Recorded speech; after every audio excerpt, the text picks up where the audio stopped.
ভাবতে পারে? ওরা তো বড় বড় স্টেজ করবে, টিভিতে বিজ্ঞাপন দেবে, সোশ্যাল মিডিয়া সব কিনে ফিনে সব দেখাবে। মমতা ব্যানার্জি সব কুছ করে দিয়েছে। কি করে দিয়েছে? একবারের জন্য দেখায় এই ফকিরপুর গ্রাম থেকে কজন কেরালায় কাজ করতে গেছে, একবারের জন্য টিভি দেখিয়েছে। গত পঞ্চায়েতে ফকিরপুর প্রাইমারি স্কুলে যখন ভোট লোট হচ্ছিল, আমাদের কমরেডরাই মানিকদা সহ অনেকরা এরা আক্রান্ত হয়েছিল। দেখাবেন সমস্যা আছে।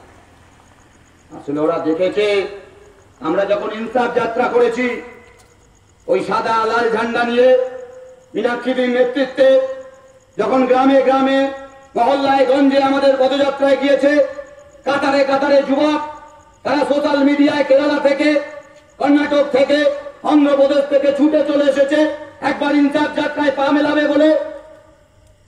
ওরা বুঝেছে এই ইনসাফ যাত্রা পারে আমাকে বাড়িতে রাখতে, এই ইনসাফ যাত্রা পারে আমার পশ্চিম বাংলায় কাজের ব্যবস্থা করতে।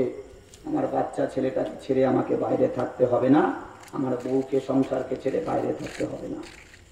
ওরা এসব করে নাকি? ওরা ইনসাফ যাত্রা করে না, ওরা যাত্রা পার্টি করে। যাত্রা পার্টি চলছে, মঞ্চের সামনে যুদ্ধ করছে, লড়াই করছে, ছদ্মবেশী যুদ্ধ। আর পর্দার পেছনে বলছে আমি বিজেপির এমএলএ, আবার আমি তৃণমূলের এমপি হব। বাবু, কমিশনের লোক বাবা জায়গা খেয়ে যাচ্ছে। এটা কোন রাজ্যে ভোট করাচ্ছি বাবা? বিজেপির এমএলএ বলছে আমি বিজেপির এমএলএ থাকবো, তৃণমূলের এমপি হব। বলছে আমি বিজেপির প্রেসিডেন্ট থাকবো, তৃণমূলের এমপি হব। কাকে তাড়িয়ে কাকে আনবেন? বিজ্ঞাপন দিচ্ছে ওরা।